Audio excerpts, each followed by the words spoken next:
Buonasera da Sicilia 24, questi i principali argomenti. Turista polacco in fin di vita dopo una rapina a Catania, l'aggressione nei pressi di piazza Stesicolo per rubargli il cellulare operato per un trauma cranico e in prognosi riservata.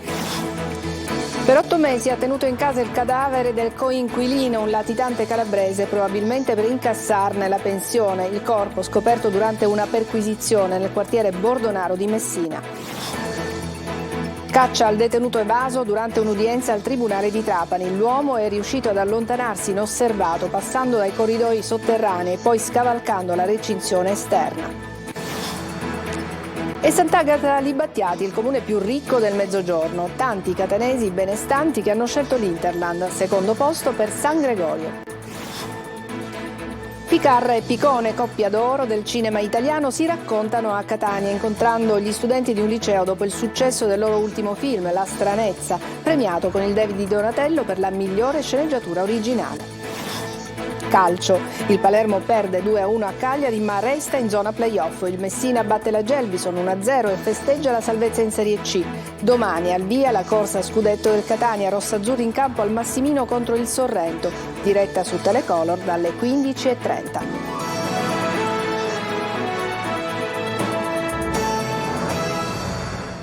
Bentrovati a Sicilia 24. Un turista polacco è ricoverato in fin di vita in ospedale a Catania dopo essere stato aggredito violentemente da un uomo che gli ha rubato il cellulare. La rapina è avvenuta nei pressi di piazza Stesicolo, in pieno centro storico. Natale Bruno. Di notte c'è una città in pericolo e la zona particolarmente vulnerabile è quella del centro storico, la stessa della Movida. Ultimo eccesso la notte scorsa. Un banale scippo del cellulare di un turista si è trasformata in una gravissima rapina con postumi abbastanza gravi per la vittima, un polacco di 35 anni, ospite di un bed and breakfast di via Umberto. Tra via Neve e via Peniniello l'uomo è stato avvicinato da un extracomunitario che gli ha sottratto l'iPhone. Lo ha fatto violentemente, tanto che la rapina è stata caratterizzata da una violenta aggressione durante la quale il polacco è caduto per terra battendo la testa. È stato un residente di quella via a notare la scena, a dare aiuto alla vittima che a bordo di un'ambulanza è stata trasferita al pronto soccorso dell'ospedale Garibaldi. Ha un bruttissimo trauma cranico, in ospedale è stato sottoposto a un intervento, la sua vita è appesa a un filo. In mattinata sono stati i poliziotti delle volanti a avviare un'indagine. Visionate le telecamere della zona, gli agenti hanno sentito i proprietari del bed and breakfast accertando che il turista polacco era da qualche giorno in città. La procura ha aperto un'inchiesta e caccia all'extracomunitario. Ha nascosto in casa per 8 mesi il cadavere del suo coinquilino, un latitante calabrese. La macabra scoperta è avvenuta a Messina, nel quartiere Bordonaro. Francesco Triolo.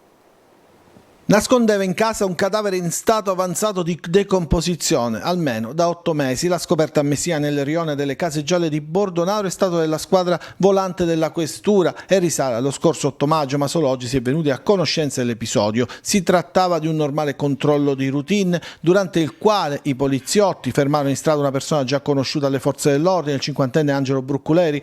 Dall'atteggiamento dell'uomo è scattato un controllo nella sua abitazione dove è stato rinvenuto il corpo di un 66enne di origine calabrese di merito Portosalvo, Ferdinando Testa, un latitante su cui pendeva una condanna a 5 anni emessa dal Tribunale di Reggio Calabria. I due non sarebbero parenti e quindi sono scattate le indagini per capire cosa sia accaduto in quell'abitazione. La procura ha aperto un fascicolo e sottoposta a indagini Brucculeri con l'ipotesi di reato di occultamento di cadavere. Sulla vicenda c'è il massimo riservo da parte degli inquirenti. Il corpo dell'uomo è stato trovato ancora addosso il pigiama ed un paio di calzini. Era disteso sul pavimento in 1 metro quadro, ancora libero accanto al letto. Da un primo esame esterno non sembra aver subito violenza, quindi la causa potrebbe essere quella di una morte apparentemente naturale. Tra le ipotesi che vanno però verificare, la principale è che alla base dell'occultamento del cadavere ci possa essere stato l'interesse del coinquilino a percepire la pensione o il reddito di cittadinanza dell'anziano. Tra le carte sequestrate gli agenti avrebbero trovato un documento di identità contraffatto sul quale il 50enne avrebbe apposto una sua foto. La Procura di Patti ha aperto un'inchiesta sulla frana che si è verificata ieri nel comune di San Fratello. Al momento non ci sono indagati. Il PM si è recato sul posto per cercare di capire se il fenomeno è dovuto a un evento naturale o se ci possano essere state omissioni da parte delle istituzioni. La città metropolitana di Messina ha intanto avviato l'iter per la messa in sicurezza della frana. Sull'arteria stradale interessata è stato disposto il divieto di transito. La viabilità alternativa è costituita dalla strada stradale 289 percorribile a senso unico alternato. A Trapani ancora caccia a Francesco Adragna, il detenuto evaso ieri mattina dal Tribunale di Trapani mentre era in attesa di essere processato. Ricerche sono estese anche ad altre città dell'Interland. Laura Spanò.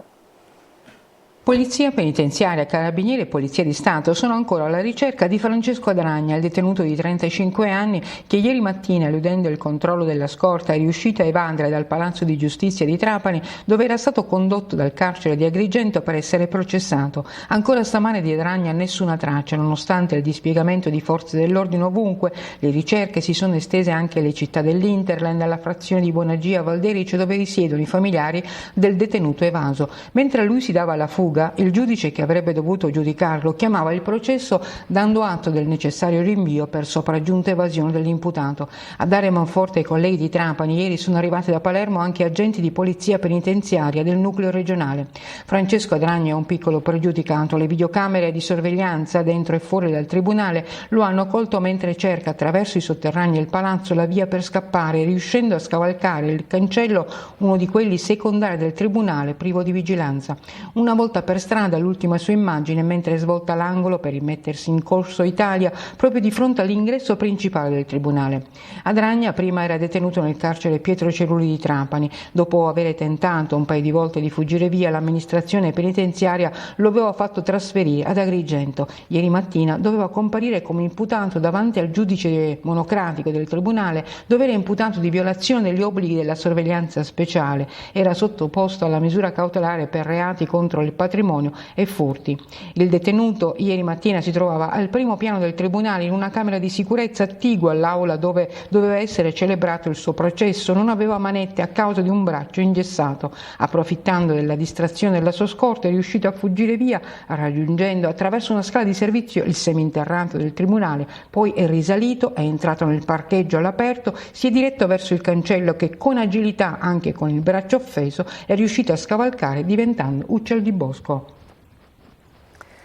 E cambiamo argomento. Sant'Agata Libattiati è il comune più ricco del meridione d'Italia. A stabilirlo è uno studio del CGA che ha analizzato i dati che si riferiscono alle dichiarazioni dei redditi del 2021. Siamo andati a fare un giro in paese con Tonino De Mano. La ricchezza abita qui. Si può sintetizzare così il primato di Sant'Agata Libattiati, il comune più ricco del Mezzogiorno d'Italia, con un reddito pro capite medio di 28.000 euro. A sancirlo è uno studio del CGA di Mestre che ha analizzato i dati del Ministero dell'Economia e delle Finanze riferiti alle dichiarazioni dei redditi del 2021 e si accorcia anche la distanza tra il comune più ricco, l'Aiatico in provincia di Pisa, e quello più povero d'Italia che risulta Carvagna Como, praticamente ai confini con la Svizzera. Milano resta comunque il comune capoluogo di provincia più ricco d'Italia con 37.189 euro, praticamente il doppio dei 18.000 euro dichiarati a Ragusa. Al sud, oltre a Sant'Agata Libattiati, spicca anche il secondo posto di San Gregorio di Catania che precede Cagliari. Il virtuoso nord arretra, il centro e il sud arrancano, ma ci sono anche isole felici. Sant'Agata Libattiati è un esempio ed il sindaco Marco Rubino va fiero del primato. Ci sentiamo molto bene perché abbiamo qui una qualità della vita di tutto rispetto, i servizi ci sono e per la maggiore funzionano in maniera ottimale, abbiamo un livello di investimento verso la cultura particolarmente attento, abbiamo realizzato da poco un polo culturale e soprattutto come amministrazioni con i miei assessori siamo molto attenti ai finanziamenti europei, tra cui primeggiamo come comune di tutta la regione siciliana ad aver polarizzato maggiori finanziamenti europei. Cosa pensa realmente chi vive a Sant'Agata Libattiati? Io da 45 anni che ci abito e mi trovo benissimo a Sant'Agata Libattiati. Ed è un comune sempre più ricco. È abbastanza attivo, questo sì, io lo abito nel senso che trovo tutto, sia l'amministrazione, tutto ciò che ci serve a Battiati, abbiamo tutto pronto. Si vede che è un paese che cerca di essere al di sopra della media, ecco. la sera si sta tranquilli, si circola bene, servizi ottimi. Io sono un informatore farmaceutico, vivo a Battiati da 15 anni per scelta, perché io vivevo a Catania.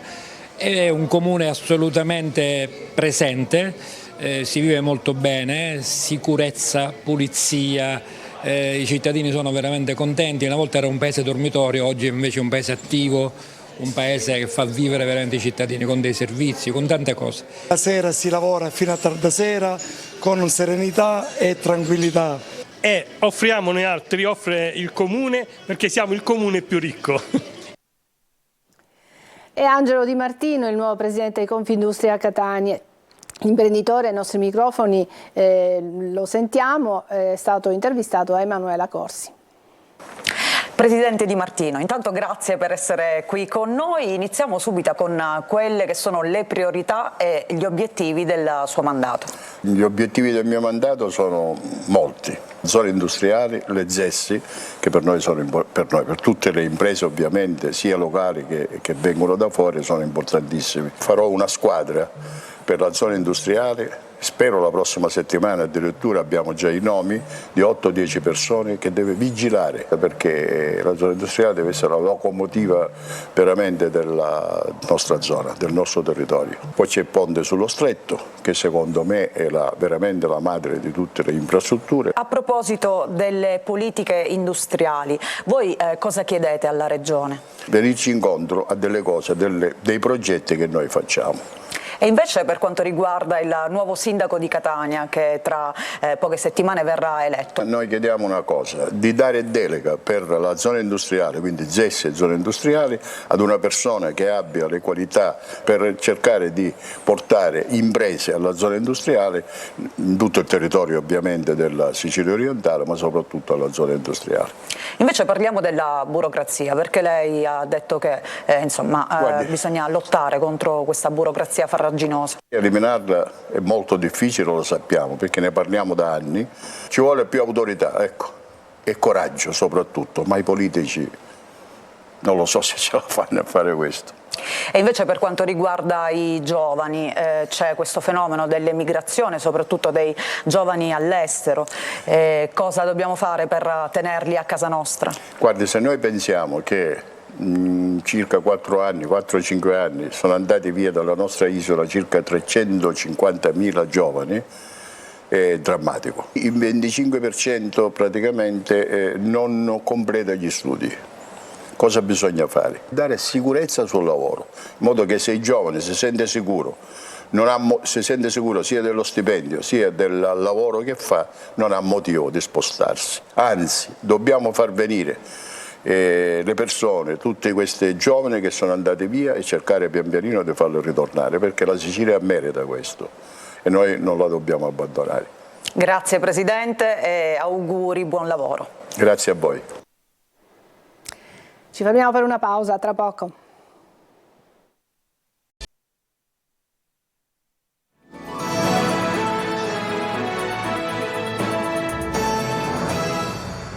Eccoci rientrati in studio, parliamo adesso di una coppia d'oro del cinema italiano, si tratta di Ficarra e Picone, duo palermitano, campioni di incassi al botteghino. I comici amatissimi dal pubblico hanno incontrato gli studenti dell'Istituto San Giuseppe di Catania. Eva Spampinato. Io ormai in giro non è che sono ciao Valentino, ciao Picone, ciao Ficarra e Picone, Cioè non è una bella cosa, perché lui ha un passato di illegalità, ma spero anche un futuro di illegalità. Autoironia dissacrante ed estrema professionalità. Dietro l'aspetto perennemente comico di Salvo Ficarra e Valentino Picone si celano due persone serissime che hanno fatto delle freddure e delle battute taglienti in salsa sicula il loro segno distintivo, ma che quando si parla di lavoro non badano a scherzi. Ecco svelato uno dei segreti del successo del duo comico campione di incassi al botteghino e di successo tra il pubblico. Lo racconta la giornalista cinematografica Ornella Sgroi in un libro È la coppia che fa il totale, e lo confermano anche i protagonisti che hanno incontrato gli studenti dell'Istituto San Giuseppe di Catania. Questa intervista la facciamo in italiano, in inglese, in francese? Falla in italiano, falla in italiano. Allora, volevo dire eventualmente che noi parliamo solo italiano. Sì. Partiti da Palermo con il loro cabaret in giro per l'Italia, hanno fatto una carriera incredibile e collezionato una filmografia ricca di contenuti, capace di unire comicità e critica di costume, veicolando al grande pubblico messaggi attuali e importanti. Da Nati stanchi a Il primo Natale, Ficarra e Picone hanno realizzato ben 7 film e il prossimo si inizierà a registrare proprio a Catania nei prossimi giorni. Ficarra racconta come si è allenato per il suo primo set cinematografico. Primo film, Nati stanchi, che nasce in un periodo in cui noi facevamo tante serate, tanti spettacoli, cose eccetera, e quindi si va a dormire tardi, ci si sveglia tardi la mattina e cose varie. E venne uno e mi dice, oh, lo sai che il cinema significa sveglia all'alba, la mattina, presto? Se bella madre, come fare io? E quindi faccio questa dieta del sonno. Comincio tutto agosto, perché il film si cominciava a girare il 3 settembre, comincio questa dieta del sonno, con ati di vomito, perché tutte queste, il senso di nausea, insomma una serie di cose, effetti collaterali dell'alzarsi presto. Alle 10 di Ferragosto ero a letto, perché mi dovevo allenare per questa cosa. Fanno il piano di produzione, le prime 2 settimane di ripresa erano tutte notturne. Si cominciava alle 9 e si finiva alle 5 del mattino. Ancora top secret titolo e trama del nuovo film. Dai recenti premi David di Donatello, invece, il riconoscimento come miglior sceneggiatura originale per La stranezza, film del regista palermitano Roberto Andò, che li vede protagonisti con Toni Servillo. Ancora una breve pausa e poi la pagina dedicata allo sport.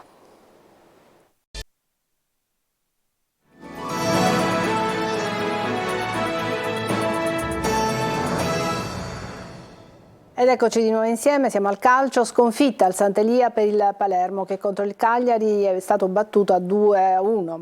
Rosanero però possono ancora accedere ai play-off, servirà a battere il Brescia venerdì sera al Barbera nell'ultima di campionato. Marco Gullà. Palermo perde, ma ad una giornata dalla fine del campionato resta padrone del suo destino. Rosanero sconfitti a Cagliari 2-1, ma la formazione di Corini, scivolato all'8° posto in classifica e ancora in zona playoff, gli basterà battere il Brescia venerdì sera al Barbera per staccare il biglietto per gli spareggi. Un Palermo che non ha demeritato quello del Sant'Elia. Per quello che si è visto in campo, i rosa avrebbero meritato il pari, anche perché il Cagliari non ha dominato e ha approfittato della superiorità numerica dopo l'espulsione di Marconi al 56esimo. I siciliani, privi dello squalificato Brunori, hanno iniziato con il piede sull'acceleratore e infatti al 16esimo sono in vantaggio. Segre è bravo a raccogliere la sponda di Marconi e a mettere il pallone in porta. È 0-1. Ma come di consueto il vantaggio del Palermo dura poco. Nandez recupera e mette dentro una gran palla per Deiola, che non si fa pregare 2 volte e batte Piacelli. 1-1. Le due squadre, dopo i fuochi d'artificio iniziali, si abbassano un po'. L'altra occasione prima della fine del primo tempo è per il Cagliari, ancora con Deiola, palla che esce di pochissimo. Ripresa, la svolta arriva dopo 10 minuti, doppio giallo per Marconi e Palermo in 10. Il Cagliari inizia a spingere, trova il vantaggio con un gran tiro di Lapadula e 2-1. Entrano Vido, Valente, Aurelio, il Palermo mantiene il possesso palla e prova a fare male al Cagliari, che gestisce lo scoro senza comunque rischiare moltissimo. All'85esimo, con le ultime energie, i rosanero provano un'incursione che termina con una conclusione ad opera di Vido alla destra di Radunovic. Nei restanti minuti del match il Cagliari ammaestra con sapienza la palla e porta a casa i 3 punti. Gli ultimi 90 minuti del campionato potrebbero regalare il sogno playoff al Palermo, che però dovrà battere il Brescia.